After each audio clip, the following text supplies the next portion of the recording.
ओम शांति। आज हम सुनते हैं 12 तारीख की अव्यक्त बाप दादा की मुरली।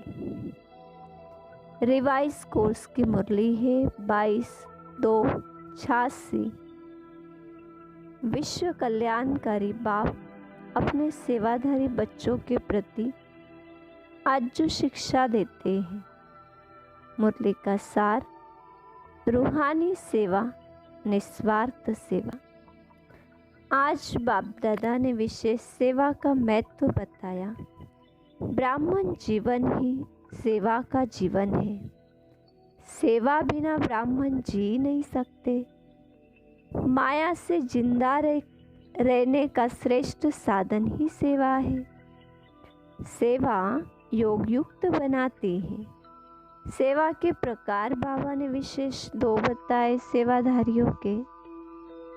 एक है मुख की सेवा, सुना हुआ सुनाने की, और दूसरा सुने हुए मधुर बोल का स्वरूप बनकर अपने स्वरूप से सेवा, निस्वार्थ सेवा, त्याग और तपस्या के स्वरूप की सेवा, हद की कामनाओं से परे निष्काम सेवा, ईश्वरीय सेवा, रूहानी सेवा, मन मनाभाव की स्थिति से सेवा।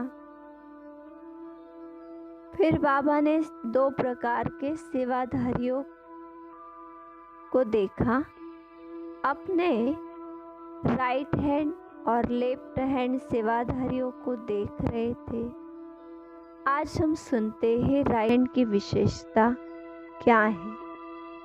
तो बाबा ने कहा, जो राइट हैंड सेवाधारी होंगे वे सदा निष्काम सेवाधारी होंगे, गुप्त सेवाधारी होंगे। गुप्त सेवाधारी का वर्तमान समय नाम गुप्त रहता है, लेकिन गुप्त होने से सेवा की सफलता की खुशी से सदा भरपूर रहते हैं। जो निष्काम सेवाधारी नाम कमाने वाले हैं, उनके दिल का आवाज दिलों तक पहुंचता है। उनकी सूरत में, मूरत में सच्चे सेवाधारी की झलक अवश्य दिखाई देती। वे अविनाशी फल के और वर्षे के अधिकारी होते हैं। राइट हैंड को गुप्त दान का महत्व, गुप्त सेवा का महत्व ज़्यादा होता है। वो आत्मा सदा स्वयं में भरपूर होंगे, बेपरवाह बादशाह होंगे, सदा स्वमान के तख्त नशीन, अविनाशी तख्त नशीन होंगे। वे अटल अखंड प्राप्ति के तख्त नशीन ही विश्व कल्याणकारी सेवाधारी होंगे। त्याग और तपस्या से सदा सफलता को प्राप्त कर आगे बढ़ते हैं। फिर बाबा कहते, बच्चे विघ्न भी सेवा में ही आते हैं, तो निर्विघ्न भी सेवा ही बनाती है। अमूल्य रतन सच्चे सेवाधारी है। सेवा को विश्व कल्याण के में अर्पण करते चलो। फिर बाबा ने एक सुंदर उदाहरण दिया कि भक्ति में जो गुप्त दानी पुण्य आत्माएं होती है, वो यही संकल्प करती कि सर्व के भले के प्रति हो, सर्व के कल्याण की बैंक में जमा करते चलो।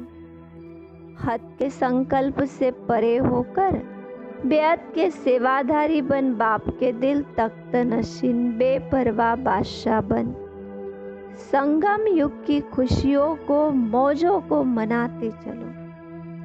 सेवा बेगमपुर का बादशाह बनाने वाली है, जिनके पीछे सफलता स्वयं ही आती है। बेअद की स्थिति से, बेअद की सेवा के प्लान सहज सफल होते हैं। फिर बाप दादा ने एक पावरफुल प्लान बताते हुए कहा, जो कि अब वर्तमान समय के लिए मनसा सेवा के द्वारा हमें साकार करना हो। विश्व को महादानी बनाने का प्लान साकार करना है। विश्व शांति आत्मिक शांति के आधार पर होगी। नाउम्मीद आत्माओं को उम्मीद की झलक दो। जब आत्मा में शांति के संस्कार इमर्ज होते हैं तो शांति स्वधर्म तो है ही। उन्हें शांति सागर के बच्चे, शांति धाम निवासी शांति के संस्कारों की स्मृति दिलाए और आप शांति का उन्हें दान दे। फिर बाबा ने आगे कहा, स्वयं को पूरा ही समय शांति हाउस बनाकर शांति की किरणें देना। इन किरणों की मदद से उनको संकल्प उठेगा। आपके शांति के वाइब्रेशन उनको शांति की सच्ची विधि तक खींच कर ले आएंगे।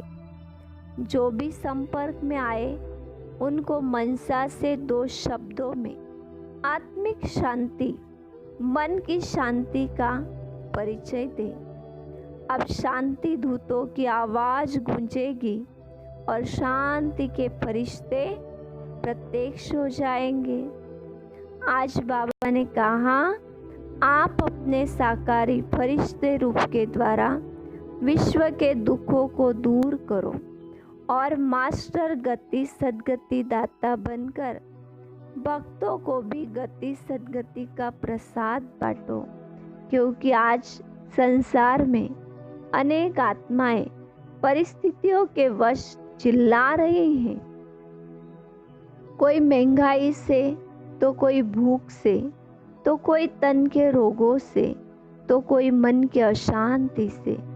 अब सब की नज़र टावर ऑफ पीस की तरफ जा रही। सब देख रहे कि इस हाहाकार के बाद अब जय जयकार हो और आशा की नई किरण मिले।